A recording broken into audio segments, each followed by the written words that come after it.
nung tinawagan ako para sa segment na to, exciting.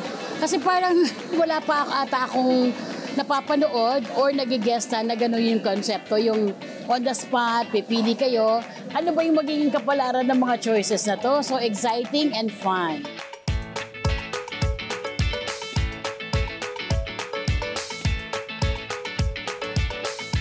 Eto, suki-suki ka ng farm to table. Suki ba ako? Pangalawa pa nga lang ako. Ay, pangalawa pa lang ba? Parang, gusto ko nga araw-araw na ako eh.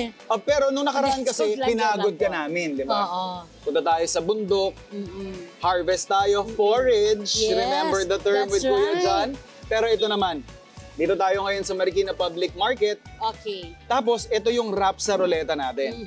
Basically, wala akong alam kung anong iluluto ko para sa'yo. Okay. Si Ruleta magde-decide for us. Wow! May sarili na palang buhay sa ruleta, ha? Yes, ma'am. Okay. So, Ito. anong may tutulong ko, Chef? Kailangan mo lang itong ipihit kasi yung red na nasa labas Okay. would determine kung anong main ingredient ang gagamitin natin. Okay. So I have here beef, poultry, I have pork here as well. Tapos yung yellow naman natin would be the method of cooking na gagamitin ko. Okay. Alright? So Okay. very exciting, very market basket, yung parang impromptu yung dating. Okay. So Ate May, please let the ruleta decide for us. Sige, red muna ako. Isda. Oh, yes. Please, isda. Tina-target ko talaga fish kasi gusto ko ng isda. Taking advantage na nandito tayo at ang location natin ay palengke. Isda na yung pipiliin ko.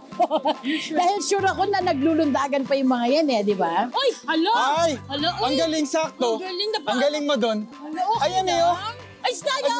Isda! Ang galing! Isda! Oh my Isda! God! Isda! Thank you! Yes, isda! Okay. Ito yan yung target natin. O, sige ate. Sige, bake or grilled, Bake, mga bake. ganyan, okay? Okay. Bake or grilled or, please! Usually, ang gusto ko sa isda, steam. Gusto ko yung may mga nilalagyan, sinasalpakan ng mga kamatis, mga sibuyas, ganyan. Ah! Nangyari dito? Ang galing mo dun! Ay, Ay, ang galing. Kuya, parang atakihin ata ako dito. So, is that nothing in particular? Ano ba yun? Yung pampaswerte na isda? Pampano? Koi! Koy! Nakakain ba yung koi? Koi fish? Parang mali tayo napuntahan. Parang dapat sa Libertad tayo napadpad O ate. sa kaya sa ano? Sa Cartimar. Cartimar pala. Let's go for tuna! Let's go for ginseng! Yeah. Let's go! Ito tayo. Okay lang ba sa'yo to? Nice. Oo. Chef, pero lapu-lapu yan, Chef? Lapu-lapu. Senyorita, Wow. senyorita. Ay, bagay na bagay sa akin. Ayan, syempre. Opo. Nakakausap ba yan, Chef? Mukha. Natatandaan mo pag may handaan sa bahay dati, hindi na siya ganun kauso ngayon eh. Yung in-steam, Yes. tapos may mayonnaise sa ibabaw. Oo. May mga carrots, ganyan. may correct. pickles. Oo. Yan ba ilulutuin mo, Pwede ba yun? Na-miss mo, kailan ka huli nakakain nun? Na ganyan? Parang before pandemic pa. Tagal na, Kasi di ba? may mga catering, mga ganun. Pwede naman. Oh my Okay. God! Alright. Chef, pwede ba tating lagyan ng maraming gulay? Pwede. Pero di ba kadalasan yun, colorful yung nasa ibabaw eh. Oo. So, hindi mawawala yung carrots doon, syempre. Apo. Okay. Grabe. Ayun o, si Hello, ma'am. nanay! Hello, ma'am. Favorite ko, carrots, bell pepper. Sama natin to ulit. Yan. Eto, ma'am. May kamatis pala yun. Happy birthday. How much yan? Happy- To me. Magkano to, Nay? 204. Magkano sa mangga po? Opo. 150. 150. Pero isang kilo ba, chef, ang gagamitin natin? Eh, syempre, ate, sa atin yung iba. Ay, yay! Thank you, Mary. Happy birthday! Mukhang napagod sa pamamalengke si Ma'am May. At dahil dinamayan niya ako sa pamimili, sisiguraduhin kong masasarapan siya sa steamed fish na iluluto ko para sa kanya.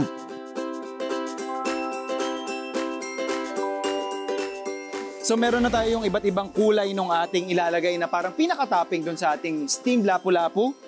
Habang piniprepare natin yung mga yan, steam ko na yung ating lapu-lapu. So para dun sa ating lapu-lapu, season ko lang yung loob. Then, lagyan na natin.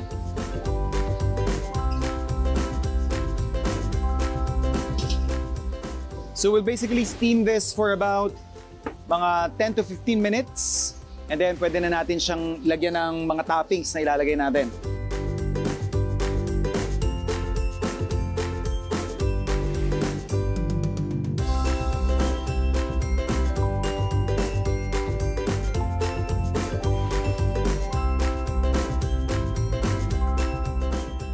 So, andito na yung ating mayonnaise. Typically, ito lang naman yung ginagamit natin.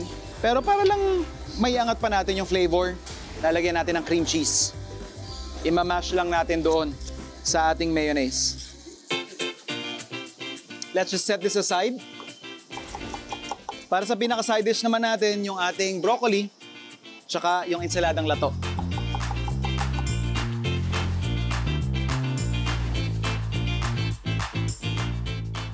Medyo ipapark ko lang yung ating carrots para hindi siya ganun katigas. Pero depende na sa inyo yan. Kung trip ninyong iserve siya ng raw, parang salad, that's perfectly fine.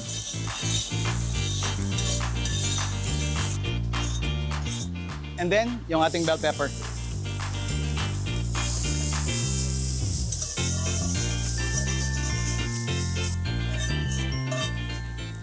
And for our broccoli, lalagay ko lang din muna sa steamer natin. So ready na yung ating lapu-lapu, ready na yung ating pinaka-sauce, ready na rin yung toppings, pati side dish. Pwede na tayo mag-plate.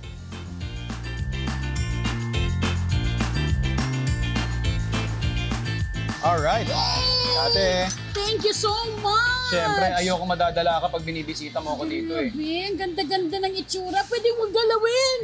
Chef! I'm hoping na mas masarap siyang kainin kaysa tingnan. Oo, yes. May mga ganun, di ba po? Yung parang, wow, sana naging dekorasyon ko na. Pero, yung amoy pa lang, chef. At saka yung effort. Tingnan mo naman, alam niyo po yung mga carrots, talagang pare-pareho yung size ng pagkakahiwa ng carrots, mango, bell pepper, even the pickles. Ayan. Yay! So lahat Wow! palengke hits tayo ngayon, ha? Broccoli natin eh. Sarap! Sarap, chef. Parang It melts really in your mouth. Ang masarap Very light. kasi ang lambot-lambot ng karne yung meat po ng isda. Tapos may nangunguya kang mga crunch part. Grabe, napakasarap. texture, pakita natin, kumikinang-kinang. Ang sarap. Ayan, oh. Ayan. Perfect. Akalain niyo po sa isang public market, makakagawa ka ng ganito. Para tayo nasa buffet, catering. Ang medyo na-intriga po ako, yung combination ng lato. Naging parang kanin yung broccoli, and then syempre yung lapu-lapu. Ensalada lang. Grabe, subuhan mo ako, chef.